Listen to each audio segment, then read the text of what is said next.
messieurs, bonsoir. Au nom du président Bruno Cyr, qui est le président de l'université Toulouse 1 Capitole, nous sommes heureux de vous accueillir dans les murs de cette université, qui est l'une des 3 universités toulousaines où on enseigne le droit, l'économie et la gestion. Et il nous a paru important, en tant que juriste, de pouvoir accueillir cette conférence grand public, et nous avons l'immense honneur d'accueillir un grand législateur et un grand médecin. Et nous le remercions beaucoup en votre nom à tous de sa venue. Et voilà, je ne fais que l'intermédiaire pour vous accueillir et je vous passe la parole au responsable de l'association.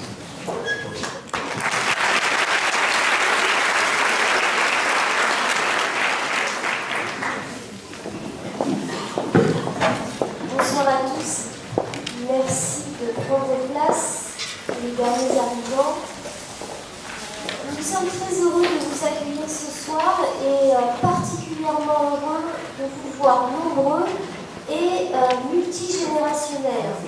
Un public de jeunes, parce qu'il y a beaucoup de jeunes parmi vous, et de jeunes aussi. Assis côte à côte, c'est magnifique. Vous êtes vraiment un très bon public. Merci à vous d'être là ce soir. Vous êtes venus écouter la parole de Jean Leonetti, qui travaille depuis de nombreuses années sur le thème de la fin de vie et le droit des malades.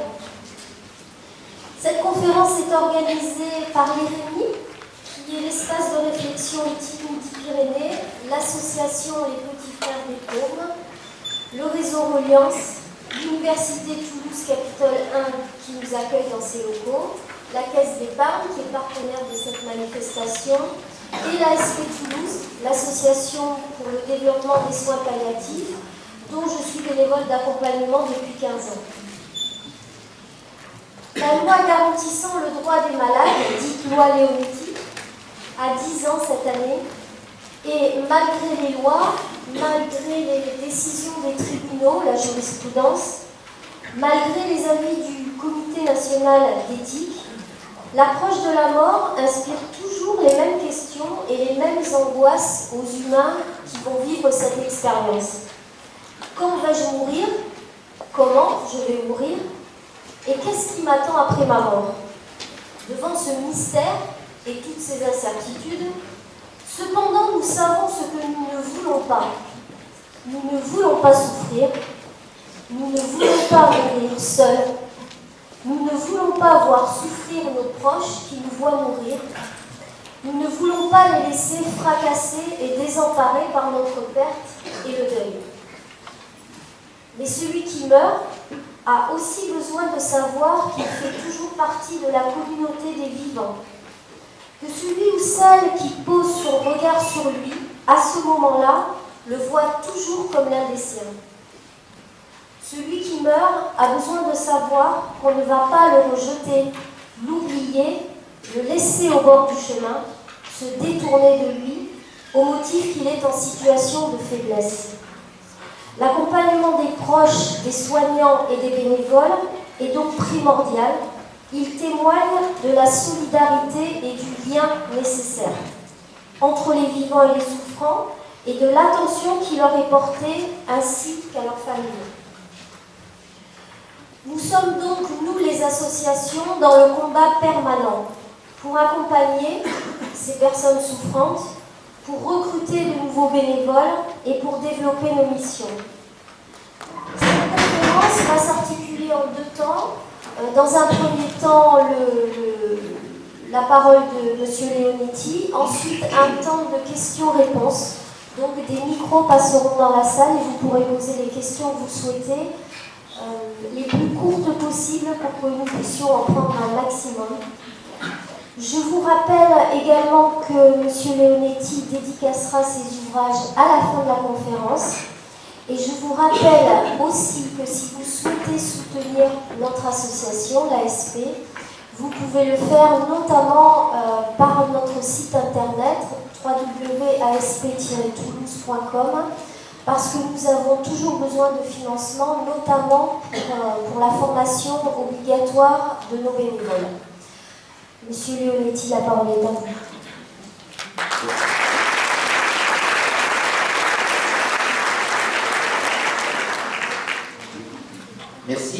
Merci, professeur, de m'accueillir de droit.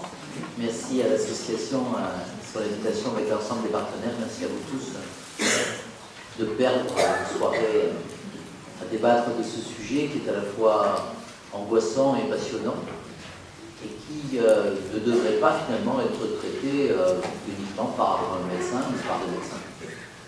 Si on réfléchit un instant, on se rend bien compte que la mort est une connaissance de l'homme et que c'est peut-être même sa spécificité. On peut imaginer qu'un homme un jour se lève sur ses pattes arrière, que son cerveau se développe, qu'il oppose son pouce à son index, que son cortex lui permet à la fois de se projeter dans le passé et se projeter dans l'avenir. Et comme il découvre en même temps la notion du temps, il découvre en même temps l'autre, celui qui est comme lui, à côté de lui. Et il constate une chose assez rapidement, c'est que l'autre meurt. Il en déduit que, puisque l'autre meurt, et qu'il est comme lui, un jour ou l'autre, il mourra. Et comme il meurt, et qu'il sait qu'il mourra, il enterre ses morts, et probablement à ce moment-là, il peint sur des... il découvre la projection artistique, il devient véritablement humain. Et donc l'humain découvre à la fois l'altérité, l'autre, et en même temps il découvre sa finitude. Et cette situation ne le quittera jamais. Et nous savons tous dans cette salle qu'un jour, le plus tard possible, bien sûr, nous mourrons. Pour autant, est-ce que nous pensons vraiment? Non. Freud disait qu'en réalité, nous nous comportons tous comme des immortels, et il avait raison. Et Woody Allen avait une autre phrase, il disait je me considère comme un immortel, et jusqu'à présent ça marche. Et jusqu'à présent ça marche pour nous tous. Si bien qu'on a fini par s'habituer à vivre, et on ne se projette pas dans la mort, sauf si quelqu'un vient vous annoncer une mauvaise nouvelle, une maladie grave, incurable, dont l'échéance est pas trop lointaine, et qui vous fait dire que peut-être votre vie va être amputée, ou du moins que cette ligne d'horizon qui est la mort, et qui finit toujours par s'estomper et s'avancer au fur et à mesure qu'on avance dans la vie, eh bien elle se fixe et on continue à avancer vers l'échéance finale. Le deuxième élément qui me paraît important de rappeler, c'est le contexte. Les sociétés, disait un sociologue, ont la mort qu'elles méritent. C'est une phrase dure parce que est-ce que vraiment les sociétés méritent la mort qu'elles ont définie? Ça signifiait cependant que toutes les sociétés ont une vision de la mort et que forcément cette vision de la mort correspond à une vision du sens de la vie. Et que si vous regardez toutes les sociétés anciennes ou nouvelles, elles ont été marquées par des rites, des croyances qui ont donné à la mort l'aspect qu'elles avaient au moment où elles l'avaient. Et pour notre pays, si vous regardez la mort, par exemple, de Roland à Roncevaux dans la chanson de Geste, vous avez un élément majeur qui est « il sent la mort venir », et c'est quelque chose que vous retrouvez dans toute la littérature. La littérature insiste sur le fait que la personne elle-même sent que la mort vient, et qu'en même temps c'est une bonne chose de la sentir venir. Et si vous regardez la chanson de Roland, il enlève son gant, il donne son gant à Dieu, il regarde la France et il pense à son roi. Voilà. Et j'imagine qu'aujourd'hui, personne n'enlève son gant, le donne à Dieu. D'abord parce que nous sommes dans une société sécularisée et que les croyances en au-delà ont fortement diminué dans une société qui s'est déchristianisée. Et je pense encore moins qu'il pense à la France et à son président de la République. Avec le respect que j'ai pour lui. Donc ça veut dire que nous avons changé nos logiciels vis-à-vis du moment d'approche de la mort. Et ce moment d'approche de la mort, pourquoi il fallait qu'il soit attendu? Justement parce que la personne allait se présenter devant son Créateur et il fallait à la fois qu'elle soit pardonnée, qu'elle ait pardonné pour pouvoir avoir la béatitude. Si on regarde la mort sous cet aspect et que je vous pose la question très désagréable, quelle est à votre avis la bonne mort? Voilà. Qu'est-ce que vous, le jour où vous allez mourir, comment vous aimeriez mourir? Vous allez me dire le plus tardivement possible, ça j'en suis presque sûr. Vous allez aussi dire j'aimerais mourir en bonne santé, c'est-à-dire pas me dégrader, hein, c'est une phrase qu'on entend souvent. Et puis, cette mort tardive et debout, vous souhaiteriez qu'elle se fasse de manière inaperçue et soudaine. Et c'est le caractère différent, c'est que aujourd'hui, on souhaite la mort rapide et la mort non prévue. Alphonse Allais, lui, avait une jolie phrase, il disait « Je voudrais mourir à 99 ans, tué par derrière par un mari jaloux ». Ça correspondait effectivement à tous les critères que je viens de dire, puisqu'il voulait mourir tard, en pleine santé, puisque le mari était jaloux, et en même temps par derrière, comme ça je ne voyais pas la mort. Cette situation, si vous allez au bout du raisonnement, c'est « J'aimerais mourir, allez, on va dire centenaire », encore pourquoi fixer les limites, mais enfin, très tardivement, je souffle mes sandwichs, j'ai toute ma famille autour de moi, j'ai mes amis, je vais me coucher après avoir bu 3 coupes de champagne, et puis je m'endors et je ne me réveille pas. Voilà la belle mort telle que nous l'imaginons tous, et nous l'espérons qu'elle ne se passera pas comme ça. Mais en tout cas, c'est la bonne ou belle mort, selon qu'on la considère. C'est pas forcément la mort heureuse. La mort heureuse, c'est un joli texte de Camus, où à la fin, le personnage retrouve la tranquillité des choses immuables en regardant le ciel étoilé.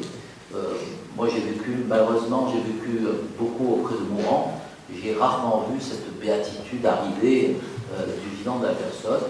La mort ça fait mal, la mort ça fait pleurer, la mort ça fait souffrir, et ça fait au moins souffrir pour une chose, ça fait souffrir cette séparation entre ceux qu'on aime et qu'on quitte, et ceux qui vous aiment et qui vous quittent. Donc, pourquoi je vous dis ça? Parce qu'on ne peut pas imaginer des lois en dehors du contexte et en dehors de la demande sociale ou sociétale qui existe. Et en fait, la médecine, qu'on le sache ou qu'on ne le sache pas, c'est le reflet de la société telle qu'elle est, telle qu'elle nous susurre ou qu'elle nous suggère des valeurs et des comportements. Donc, puisque nous sommes en démocratie, nous sommes dans un système dans lequel on nous dit les choses de manière douce, mais quelquefois avec une forme de totalitarisme doux et qui nous imprègne à force d'un certain nombre d'idées que nous pensons être les nôtres et qui sont en fait plus ou moins imposées. Et regardez comment la puissance des médias aujourd'hui peuvent, sur ces critères-là, imposer un point de vue. Si on va sur l'autre versant, où allez-vous mourir? Ah, vous aimeriez bien mourir à la maison, dans le lit, en dormant? Non, vous ne mourrez pas ainsi, vous mourrez dans un hôpital. Voilà. Vous avez 8 chances sur 10 dans une société comme la nôtre, et dans une ville comme Toulouse, pour qu'au dernier moment, sauf si vous avez la chance de faire une mort subite, on vous prenne, on vous amène à l'hôpital, et que vous soyez donc dans cette mort médicalisée.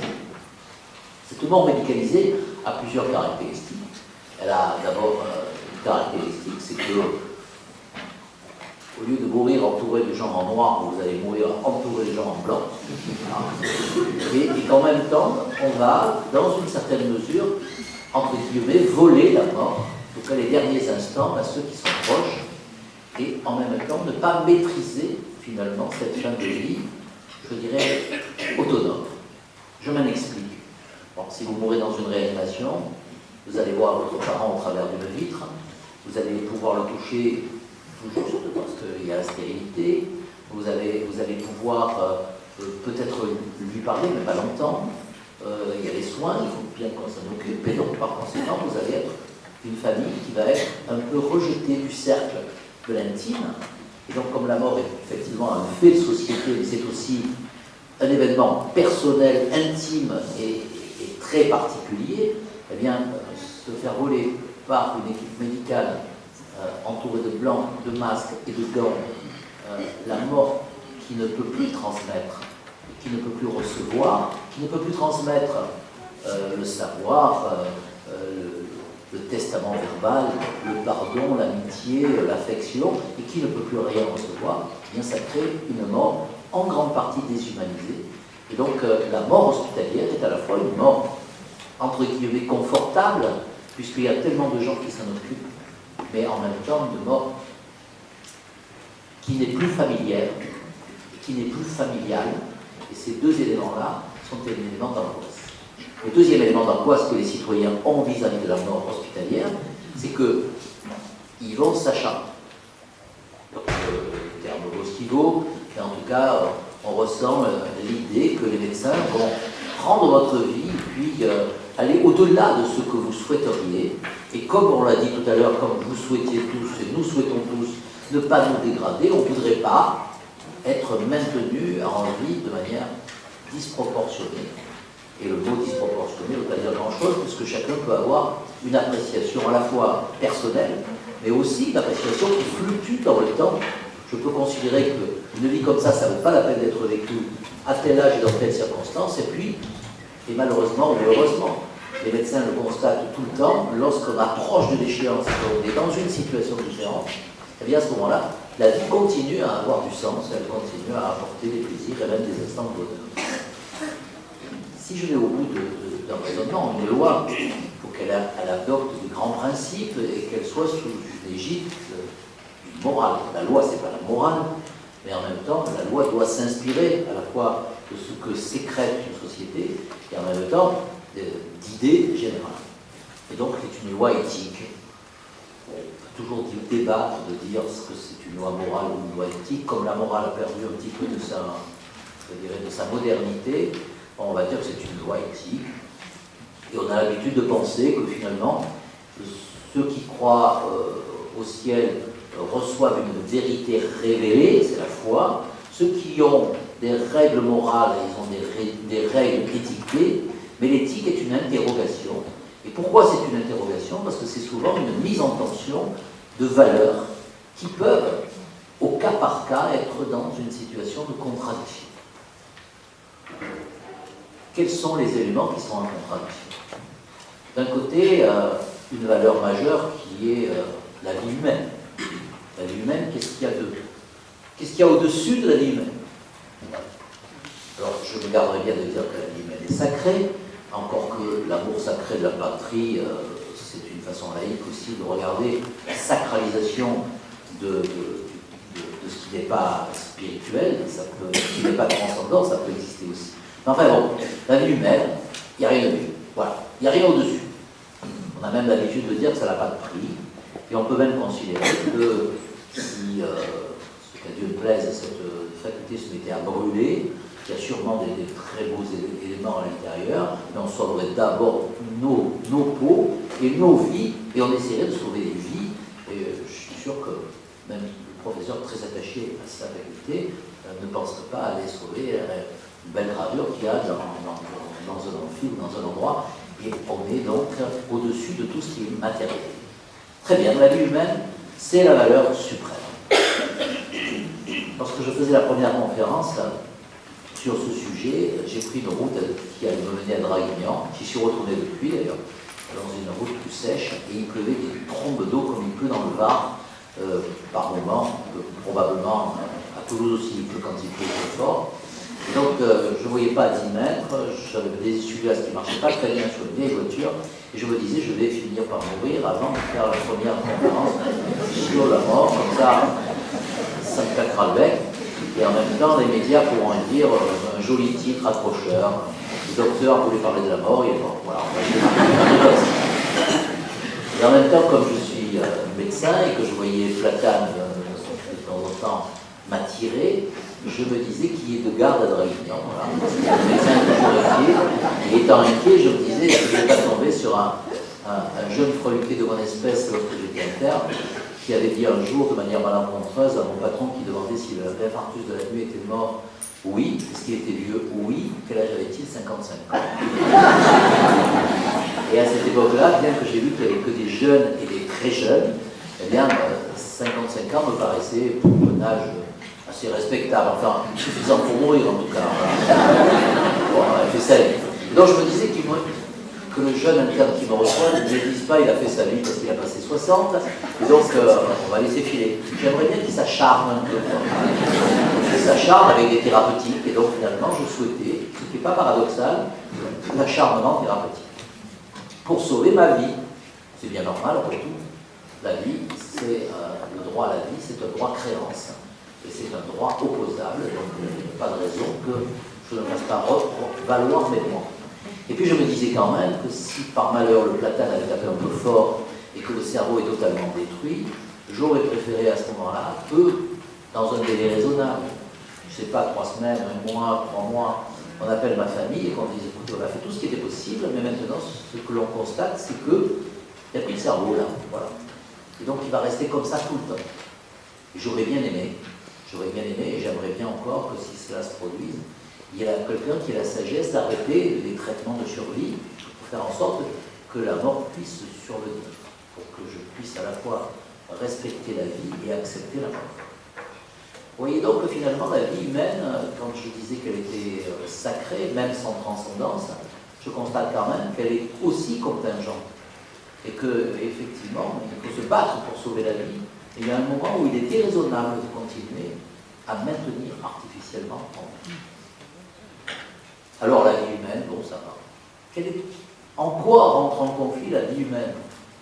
Puisque je dis j'aurais voulu, peut-être la liberté, ma liberté, de dire si je suis comme ça, vous arrêtez. La liberté c'est une belle valeur, elle est très française, elle nous tient au cœur et c'est quand même un des éléments qui est la première des valeurs de la République. Comment la liberté peut être en conflit avec la vie? Il y a une situation assez connue dans laquelle la liberté est en conflit avec la vie. C'est le suicide.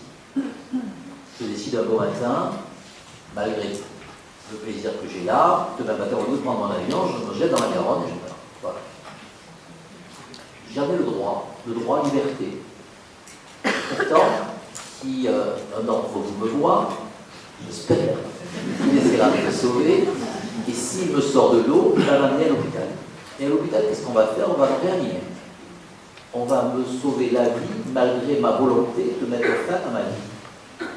Donc voilà un premier exemple, un peu caricatural, je le reconnais, d'un conflit entre la liberté, l'autonomie, la volonté, et puis la vie. Et pourquoi j'essaye de sauver la vie de cet homme ou de cette femme? J'essaye de sauver la vie parce que je sais qu'elle peut changer la vie. Et qu'elle va changer la vie. Et que ce moment de désespoir, à ce moment de désespoir, peut succéder un moment dans lequel le coût de la vie va revenir. Et comme 4 fois sur 5, eh bien, la récidive ne vient pas, eh bien, j'ai bien raison d'essayer de sauver la vie de celui qui voulait mourir, parce que la liberté, c'est justement de changer pour le cul. La période est propice pour poser ce type de problème. Qu'est-ce que c'est qu'une démocratie, au fond? C'est avoir le droit de changer d'avis. Si vous n'aviez pas le droit de changer d'avis à 18 ans, vous ferez voter, vous choisiriez les bleus, les verts, ou les rouges, ou ce que vous voulez, et puis quand vous auriez voté, ça vaudrait pour toute la vie. Mais non, vous avez le droit de changer d'avis parce que les circonstances changent, parce que vous changez, parce que les gens qui sont en face de vous changent, parce que la société change. Donc la vraie liberté, c'est de pouvoir changer d'avis. Et il y a la palissade, c'est que lorsqu'on est vivant seul, on peut changer d'avis. Si on n'est plus vivant, on fige la décision. Donc, si je mets en conflit la liberté et la vie, là j'ai pris un exemple dans lequel la liberté s'impose, la vie s'impose à la liberté. Tu te suicides, je te sauve quand même. Si vous réfléchissez au fond en éthique, qu'est-ce que ça veut dire comme type de conflit? Eh bien, il y a 2 éléments qui sont les piliers de la dignité humaine. C'est la vulnérabilité, le respect de la vulnérabilité. Une société évoluée, ça protège le plus fragile. Lacordaire disait en droit, la loi protège le faible du fort, le pauvre du riche. C'est évident que la loi, elle est là pour protéger les situations contre nature. Si elle ne protège pas les forts des faibles, c'est pas besoin d'avoir des lois pour ça. Et en même temps, la loi qui protège la vulnérabilité, elle respecte la liberté de l'autonomie. Et vous voyez donc qu'il y a une éthique de l'autonomie qui respecte la dignité de la personne. C'est qu'est-ce que tu veux, qu'est-ce que tu souhaites, et en même temps, et elle dit au fond, si je la caricature, c'est mon choix. Voilà. Il y a une émission qui s'appelle comme ça. Je ne sais pas ce que je vaux bien, enfin je peux pas. En tout cas, l'autonomie, c'est moi. C'est moi et je m'exprime, et après tout, c'est ma vie. Et de l'autre côté, la vulnérabilité, c'est nous. C'est nous te protégeons dans ta vulnérabilité, quelquefois contre ta liberté. Et donc tous les conflits, les débats qu'on peut voir, c'est des débats éthiques entre ces deux valeurs qui sont, selon les circonstances, pesantes d'un côté ou pesantes de l'autre. Je vais prendre un exemple de décision de Conseil d'État qui est une personne qui est une jeune femme et qui arrive dans un hôpital parisien, dans l'assistance publique de Paris. Elle est témoin de Jéhovah. Vous savez que témoin de Jéhovah, ça, en tout cas, refuse la transfusion sanguine. Comme cette femme a une hémorragie utérine majeure, elle est transfusée. Donc, elle est transfusée, alors qu'elle dit avec lucidité, je ne veux pas être transfusée. Donc, on ne respecte pas son autonomie et on fait valoir sa vulnérabilité contre son autonomie. Ça va jusqu'au Conseil d'État, je passe les détails, et en Conseil d'État, finalement, on donne raison aux médecins qui ont passé outre la décision exprimée de la personne en toute lucidité. Ça peut paraître assez curieux, surtout lorsqu'on regarde la loi de 2002 sur le droit de refuser un traitement salvateur, ou la loi de 2005 qui augmente encore ce droit en disant qu'on a le droit de demander d'arrêter ou de ne pas mettre en œuvre un traitement salvateur. Mais le droit considère, le juge considère que la vulnérabilité est telle, la mort est tellement imminente, la personne est tellement jeune qu'on peut passer outre. Tiens, encore un exemple, donc c'est la vulnérabilité qui prime l'autonomie. Pour autant, quand je rencontre le président du Conseil d'État, je lui dis, bon, c'est fini, il n'y a pas de conflit de valeurs, c'est toujours la vulnérabilité qui gagne sur l'autonomie. Je ne le dis pas du tout. Parce que si vous aviez eu un cas de jurisprudence dans lequel ce soit un monsieur qui soit proche de la mort, un vieux monsieur avec un cancer évolué, et que vous le transfusiez contre son avis, même avec cette transfusion lui apportant des semaines supplémentaires de vie et qu'il la refuse, je ne suis pas certain que le Conseil d'État aurait pris la même décision.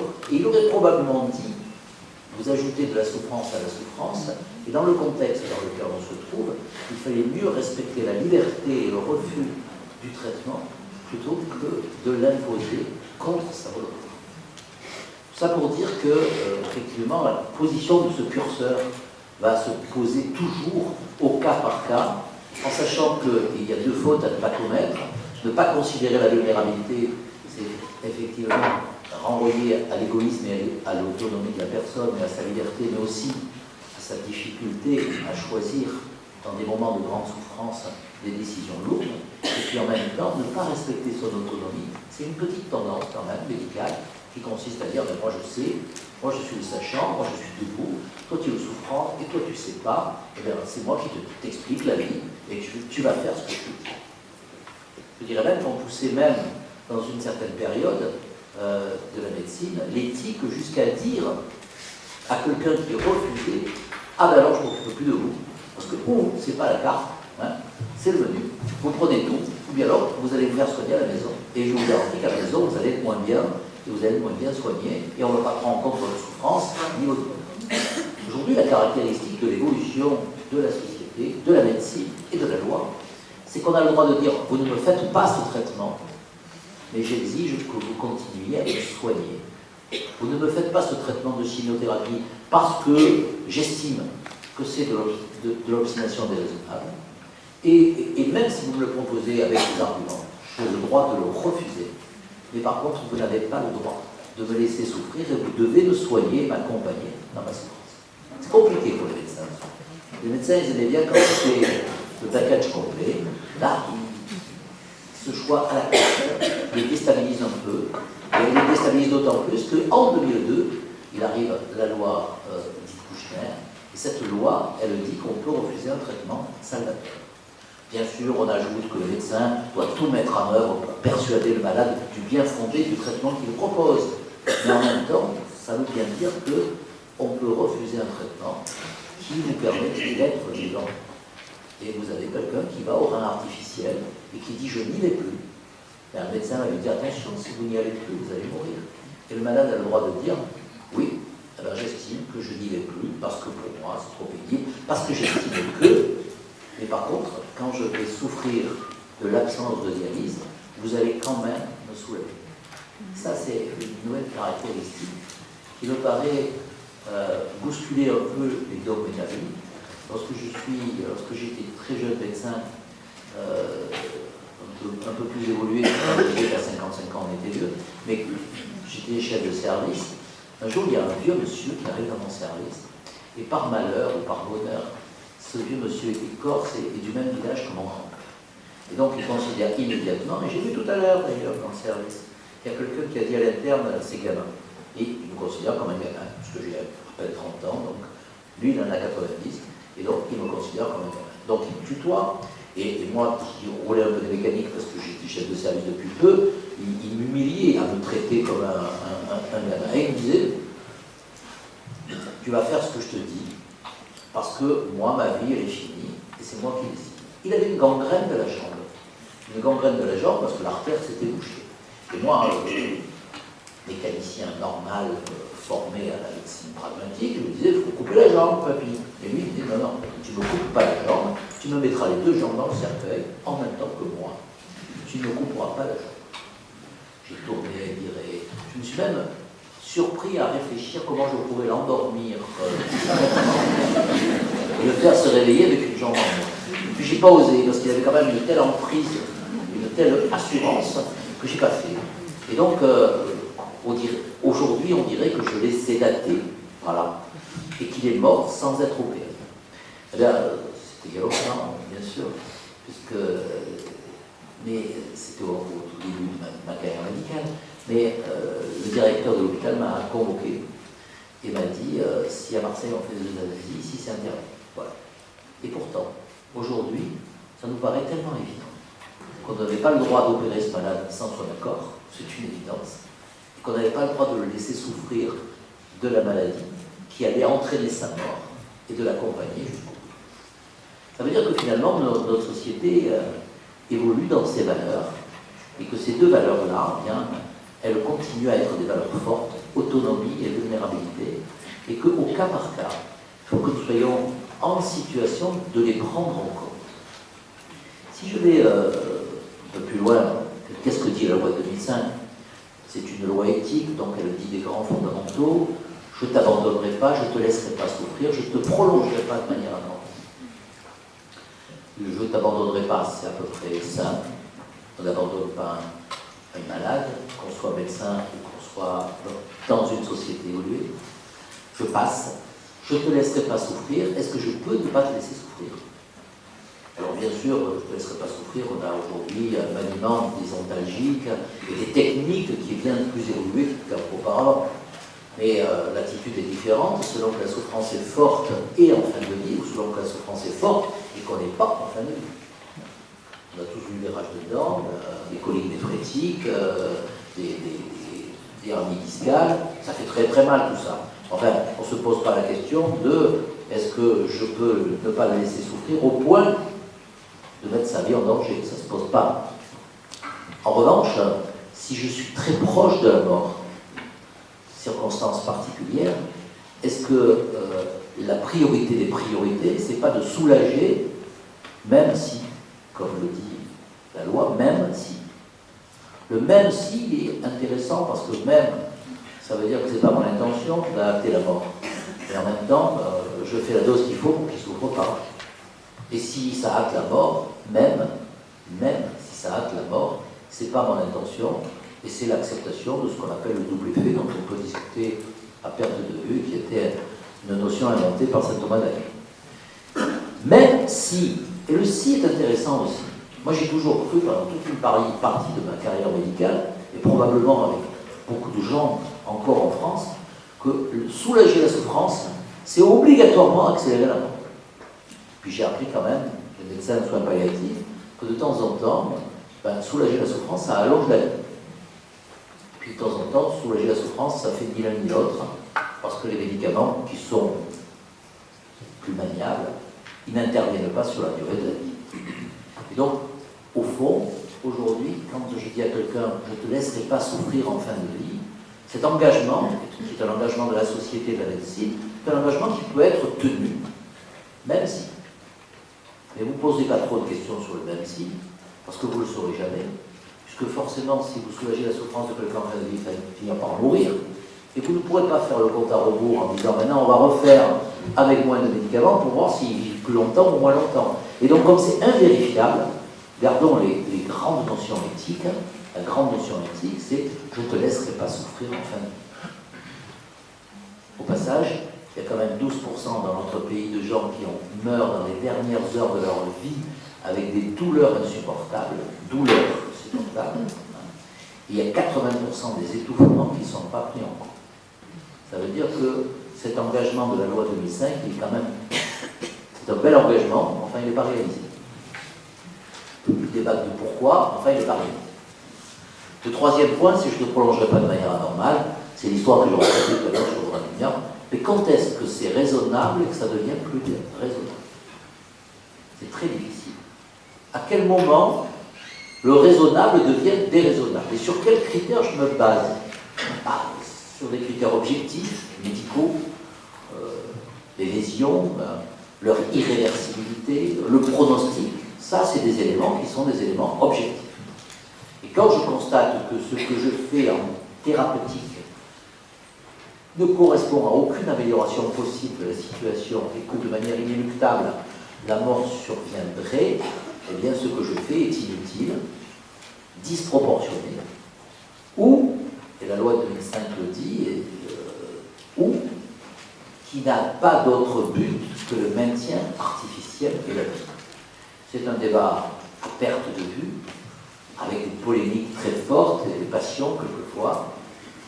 Pardon de dire que pour moi, quelqu'un qui n'a plus de cerveau et qui ne l'aura jamais plus, c'est-à-dire qui a un pronostic cérébral qui fait qu'il n'a aucune conscience qu'il existe et qu'en même temps, il n'aura jamais la possibilité de revenir en arrière, qui n'a donc aucune pensée et donc aucune conscience de soi et en même temps obligatoirement aucune relation à l'autre, il ne paiera en rien sa dignité. Il est toujours une personne humaine, mais le traitement que je fais me paraît inutile, disproportionné, parce qu'il n'a d'autre but que le maintien artificiel d'une vie biologique, et que ça n'est pas le sens de la vie. Le débat reste ouvert, certains pensent que ça n'est pas le cas. Je donne mon opinion personnelle. Enfin, si je rentre dans le troisième élément, comment je fais pour savoir quand est-ce que ça passe du raisonnable au déraisonnable? Avec une idée qui sort de ce que nous avions tous appris, qui consiste à dire je fais le maximum avec tous les moyens qui seront à ma disposition. Ça, c'était bien quand j'arrive aux urgences de Draguignan. Et combien de fois, malheureusement, dans le métier de réanimateur ou de cardiologue, j'ai dit à la famille, on a fait tout ce qui était possible.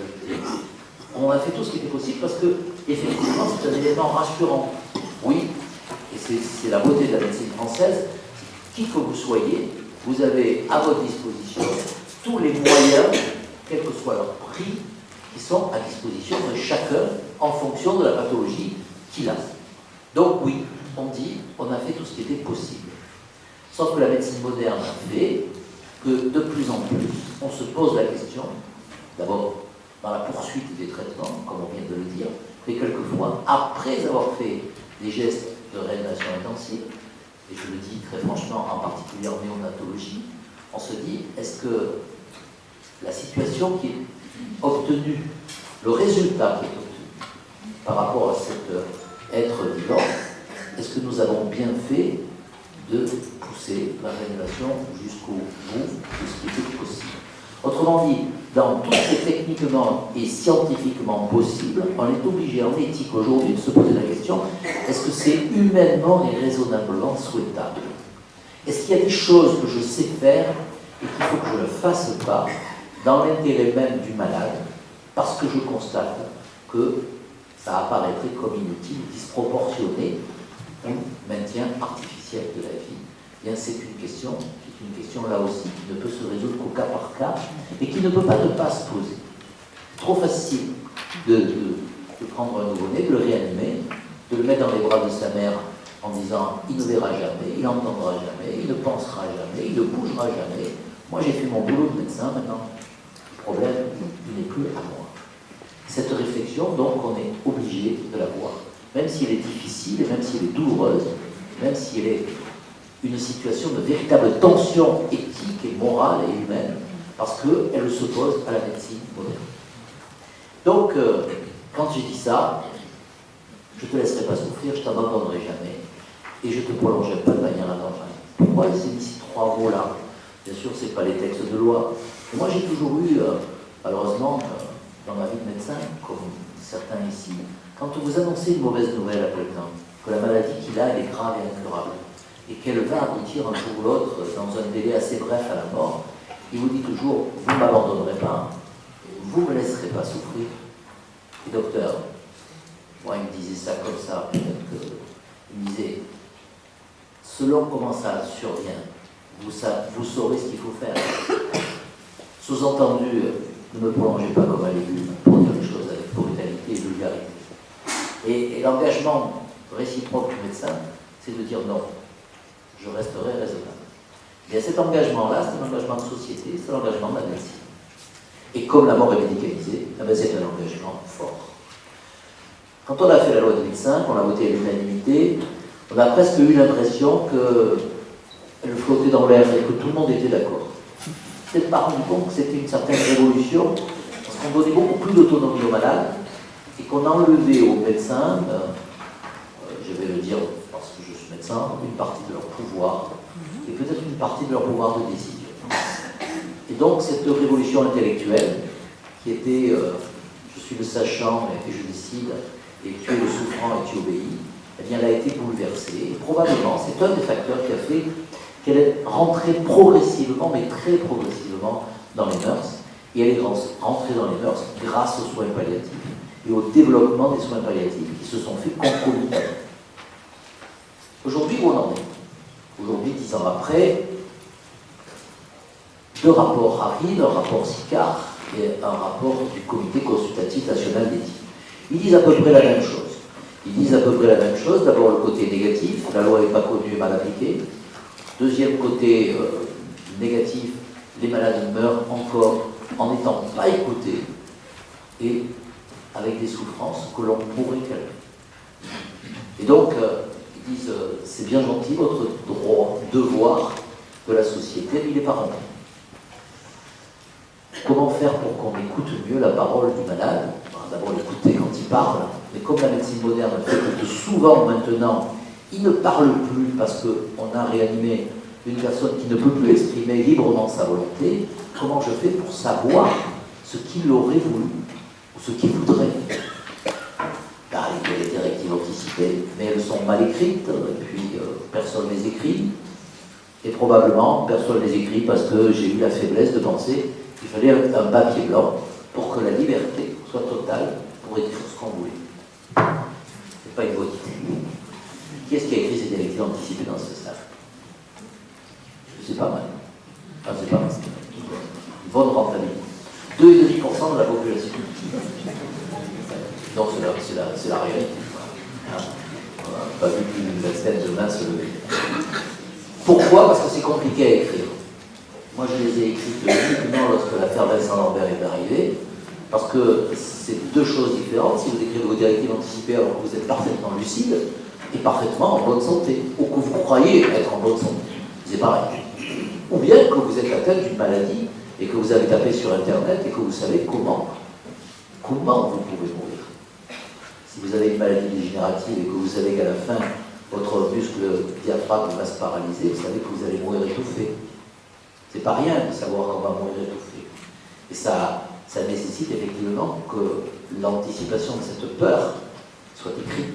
Mais moi, comme vous tous, je l'espère, vous ne vous savez pas porteur d'une maladie, et donc qu'est-ce qui peut nous arriver? Tout. Voilà, tout. Sortant de l'accident de voiture, l'hémorragie cérébrale, etc., etc., etc. Je prends ces exemples-là parce que c'est des exemples qui tapent quand même sur le cerveau, qui empêchent de s'exprimer. Donc, quand vous arrivez à écrire des directives anticipées, moi je vous donne des miennes, pas qu'elles valent. Moi j'ai écrit, si j'ai des lésions cérébrales majeures et irréversibles, qui entraînent une absence de conscience de soi et une absence de relation à l'autre, je souhaite après un délai raisonnable, parce que je me méfie des collègues, qu'on interrompe la réanimation. Voilà. Et c'est le diagnostic établi et certain. Donc, je me rends compte qu'en écrivant ça, j'emploie beaucoup de termes médicaux et de termes qui ne sont pas d'usage courant. Par contre, si vous regardez ce qui se passe en Allemagne, qui a à peu près la même législation que nous, ou en Angleterre, ou en Suisse, qui sur l'euthanasie ont la même législation que nous, et on se rend compte qu'ils ont fait des modèles, et que ces modèles sont des modèles intelligents dans lesquels on ne coche pas des cases au oui non, mais on pose des questions ouvertes qui permettent de s'exprimer et de dire voilà ce que je souhaiterais. Pourquoi je dis souhaiterais et pas voudra? Parce que, effectivement, ça peut changer. Et comme je disais tout à l'heure, il y a une jolie femme de La Fontaine sur ce sujet où il y a l'homme qui porte un fagot de bois, et puis il pose le fagot de bois, il neige, la guerre, et la misère, et la famille à nourrir, et il appelle la mort vient, et elle lui dit, est-ce que tu m'as appelé, qu'est-ce que tu veux? Et il lui dit, je voulais simplement que tu m'aides à remettre le fagot sur mon épaule. La femme se conclut en disant, les plus proches des morts meurent le plus à revirer, et effectivement, il y a ce phénomène paradoxal que nous connaissons bien, hein, qui est connu, c'est que plus on approche de la mort, moins on a envie qu'elle survienne. Et donc on peut changer d'avis, et surtout dans les périodes qui sont les périodes d'approche de la mort. Donc, j'écris mes directives anticipées avec un modèle, ça serait quand même mieux. Bon. Et donc, dans la loi de 2015-16, nous pensons que peut-être il vaudrait mieux qu'il y ait un modèle qui serve d'élément de référence. Le deuxième élément, c'est que jusqu'à présent, les directives anticipées, le médecin, il en tient compte, mais s'il ne veut pas en tenir compte, il n'en tient pas compte. C'est embêtant, ça. Parce que l'autonomie du malade, elle en prend un coup, quand même, l'autonomie de la personne. Donc, pour rendre l'autonomie à la personne, on les rend contraignants. Contraignante, ça veut dire quoi? Ça veut dire pas opposable. Pourquoi pas opposable?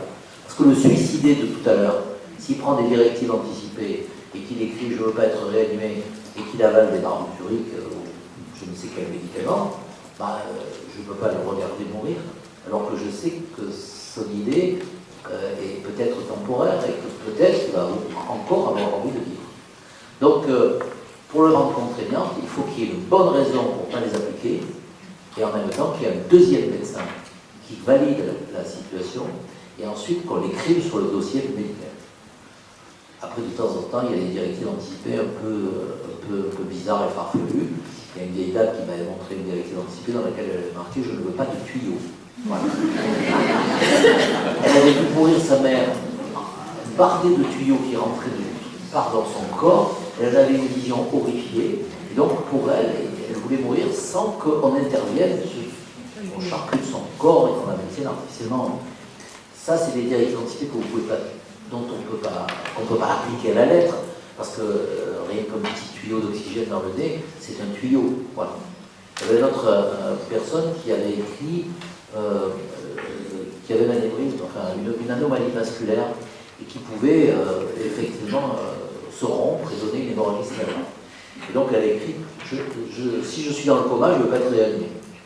Sauf que ce monsieur avait un goût particulier pour l'alcool, et qu'un jour il est arrivé en coma éthylique. Je m'étais pris un malin plaisir de lui dire, vous voyez qu'on vous a réanimé quand même, vous étiez en coma, mais quand même un coma éthylique, on sait quand même que ça passe, avec une hémorragie cérébrale cataclysmique. Ce que redoutait cette personne, c'est évident qu'à ce moment-là, on aurait fait un peu plus de recul pour se mettre en œuvre tous les gestes de réanimation compte tenu de la situation. Tout ça pour dire qu'il faut qu'il y ait ce caractère contraignant, mais pas totalement obligatoire, pour laisser quand même un espace à la protection de la vulnérabilité et à la réversibilité de pathologies qui ne rentrent pas dans le cadre de ce que le malade aurait attendu. Mais le plus important dans la nouvelle loi, c'est plutôt de dire est-ce que j'ai le droit de dormir avant de mourir? Tout à l'heure, vous avez acquiescé, j'ai eu l'impression, à l'idée que finalement, mourir pendant son sommeil, c'était une mort douce. Et nous, on sait endormir. Hein. Franchement, les anesthésistes, ils font ça tout le temps. Ils arrivent même à réveiller les gens. Donc, ça veut dire qu'on peut dormir. Qu'est-ce qu'on sait de ce que l'on ressent pendant qu'on dort? On sait une chose, c'est que pendant qu'on dort et que les chirurgiens vous opèrent, vous sentez rien. Rien. Et donc, lorsque vous êtes devant une souffrance réfractaire, qu'on n'arrive pas à calmer, et que la mort est imminente, pourquoi refuserait-on cette mort douce, apaisée, sereine, appelez-la comme vous voulez, cette mort pendant le sommeil, à des gens chez lesquels on ne peut pas apporter le confort ou le réconfort de la fin sereine et apaisée que nous souhaiterions tous. Et donc la nouvelle loi, 16, probable, elle dira, j'espère, pour mieux mettre un futur, elle dira que oui, chaque citoyen, dans cette circonstance particulière, n'a pas le droit de sonner à la porte de l'hôpital pour dire « faites-moi une sédation profonde et je vous laisse ». Il aura le droit de dire « écoutez, là, vous n'arrivez pas à me soulager, et je sais que la mort est pas loin. J'ai envie de m'endormir, comme dirait Moïse dans un joli poème de Philippe, du sommeil de la terre, et j'ai envie de partir en dormant, pour que ma famille voie une mort apaisée et que moi je ne souffre pas dans ces derniers instants. » Et la question évidemment qui va arriver, c'est de dire « ah oui, mais quelle est la différence là entre ça et donner la mort ?» Dormir et mourir, ça n'est pas la même chose. C'est deux sœurs jumelles, comme le dit Homère dans l'Iliade, dans l'Odyssée, puisqu'il dit que Thanatos et Hypnos sont deux frères jumeaux issus d'une mère qui s'appelle la nuit. Et donc, effectivement, il peut y avoir une confusion. Quand vous regardez quelqu'un qui est mort et que vous avez aimé, vous avez tendance à dire si son visage est apaisé, on dirait qu'il dort. Et ça vous rassure. Et pourtant, vous savez qu'il se réveille pas. Et quand vous avez quelqu'un qui s'endort et qui va se faire anesthésier, vous dites j'ai peur qu'il ne se réveille pas. Donc vous voyez bien qu'il n'y a qu'une différence, c'est que du sommeil on s'en réveille et de la mort on ne s'en réveille pas, sauf que là vous donnez un sommeil qui va jusqu'à la mort, et donc vous donnez ce qui est réversible jusqu'à ce qui est irréversible. Pour moi, et là aussi je donne mon avis, et franchement je veux dire que j'ai suffisamment eu de doutes et de changements de réflexion pour que je comprenne que tout le monde ne soit pas d'accord sur ce sujet. Pour moi c'est soulager, c'est pas tuer. Et en même temps, comme on le disait tout à l'heure, dès l'instant où la sédation elle arrive dans une circonstance où on ne peut plus soulager et qu'on n'a pas d'autres moyens, je ne vois pas pourquoi on le refuserait à tous les citoyens, pour qu'on évite ces 12% de morts qui hurlent de douleur et ces gens qui s'étouffent et qu'on laisse s'étouffer. Voilà donc la nouvelle possible loi dont je ne vous raconte pas la navette parlementaire, une fois l'Assemblée, une fois le Sénat, une fois l'Assemblée, une fois le Sénat, on en est à la commission mixte paritaire, puis ensuite on prend une fois l'Assemblée, une fois le Sénat, une fois l'Assemblée, et légitimement, c'est l'Assemblée qui a le dernier mot. C'est normal, parce que nous les députés, nous sommes élus par le peuple, alors que les sénateurs sont élus par les élus, donc c'est normal que c'est l'esprit de la République. L'Assemblée nationale a le dernier mot sur le sujet. Mais j'espère qu'on pourra, l'accord qui fera que le texte soit compris par tout le monde et qui donne un nouveau droit de plus d'autonomie et en même temps de respect de la vulnérabilité. Pour terminer, je voudrais juste évoquer l'évolution. Moi j'aime bien la culture grecque antique. Il y a une image typique de la Grèce antique qui est Prométhée. Prométhée, c'est à mes yeux le premier des humanistes, parce qu'il considère que les hommes sont mieux que les animaux, et il veut leur donner la puissance de la technique, et donc la puissance du feu. Le feu permettant la technique, parce que le feu crée l'outil. Et donc, vous connaissez l'histoire, Prométhée vole le feu aux dieux, le donne aux hommes. Prométhée, c'est un titan, il est moitié dieu, moitié homme. Et les dieux jaloux de son orgueil et de sa prétention le punissent en l'attachant à un rocher et en lui faisant dévorer toutes les nuits le foie qui repousse dans la journée. La leçon que tirent les Grecs, c'est que les Grecs détestent ce qui est la démesure, qui rompt l'harmonie, et donc ils considèrent que cet orgueil, cette hybris, vient perturber l'harmonie, et donc il dit « l'homme se prend pour Dieu, je le punis ». Voilà. je ne referai pas la mauvaise plaisanterie que j'ai faite tout à l'heure sur les chirurgiens, chacun sachant, je vais prendre le réanimateur. Hein. Quelle est la différence entre un réanimateur cardiologue et Dieu? C'est que Dieu ne se prend pas pour un réanimateur cardiologue. Et de temps en temps, quand même, il y a ce sentiment de puissance d'une médecine qui a évolué techniquement et qui fait que le geste de réanimation, qui s'appelle quand même en anglais resuscitation, ce qui veut dire je te ressuscite, le fait qu'on voit des gens morts et qui revivent, le fait que les gens partent en vous disant vous m'avez sauvé la vie, eh bien ça crée une médecine qui sauve et qui est dans tous nos écrans de télévision. Et vous avez rarement la médecine qui accompagne dans les écrans de télévision. Vous avez la médecine qui sauve, la médecine qui guérit, le caractère exceptionnel, et il y a un type qui, avec beaucoup de modestie, qui dit ouais, je trouve ce truc-là, c'est pas grave, ce truc-là. Mais en fait, il est bourré d'orgueil, et normal. Imaginez quand même ce que ça renvoie en plaisir narcissique, quelqu'un qui s'en va en vous disant vous m'avez sauvé la vie. C'est un peu l'impression quand même que vous êtes sorti de votre carcasse humaine. Et puis, il y a une autre image, mais il est puni cet homme. Parce qu'un jour, quand même, celui à qui on dit qu'on va sauver la vie, un jour, il ne la sauve pas. Voilà. Et un jour, il se heurte obligatoirement, comme tout autre, au mur de la mort, et il constate son échec. Et il considère à tort que cet échec est son échec, alors que c'est l'échec de rien, c'est l'évolution de la vie, et que la vie se termine par la mort. Donc, cette perte de modestie crée une situation de tension dans le corps médical. La mort n'est pas un échec, la mort est l'évolution normale de l'humain. On essaie de la repousser, cette mort, le plus tard possible, d'améliorer la qualité de la vie. C'est les deux objectifs de la médecine, mais pour autant, on ne peut pas considérer que la mortalité est une situation que l'on pourrait vaincre. Il y en a quelques-uns qui le pensent, d'ailleurs, peut-être un jour, en tout cas pas aujourd'hui. Et puis il y a une autre image qui, moi, me plaît beaucoup plus, c'est celle d'Ulysse. Ulysse, c'est l'homme au mille visages, l'homme ondoyant et changeant. Il est intelligent, et en même temps, il nous ressemble beaucoup, parce que de temps en temps, il est sublime, de temps en temps, il est sordide. Il a des côtés lamentables, voilà. Il triche, il ment, etc. Mais en même temps, il a cette fidélité à sa patrie, à Ithaque, à Pénélope, etc. Donc vous connaissez toutes les histoires. Cet imbécile d'Achille se heurte sur le mur de Troie. Achille, c'est Brad Pitt, donc il perd la d'ailleurs, il devait être Brad Pitt. Achille, pardon. Achille est stupide, il fait la guerre, il est un grand combattant, mais il n'arrive pas à conquérir Troie. Celui qui est moins fort et intelligent, c'est lui qui a pénétré le cheval de Troie, et il conquiert par l'intelligence, c'est la ruse, ce que l'autre n'arrive pas à conquérir par la force.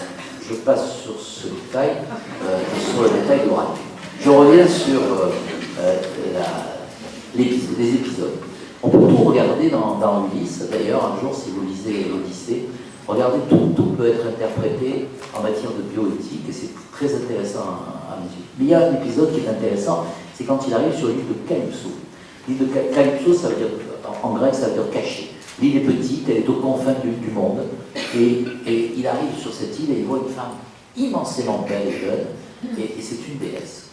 Et donc, Calypso tombe amoureux de lui, parce que dans la culture grecque antique, les dieux et les hommes s'aiment d'amour, d'amour physique. Et donc, ils vivent pendant 7 ans de l'amour merveilleux, ce qui prouve finalement que la fidélité de Pénélope n'était pas si terrible que ça. Pendant 7 ans, chiffre sacré, s'il en est à la fois dans la culture grecque et dans la Bible, ça veut dire très longtemps. Et puis un jour, et c'est intéressant aussi parce que les grands bonheurs meurent souvent sur des petites choses, elle se dit, ce type-là il est bien, mais il vieillit, quoi. Voilà.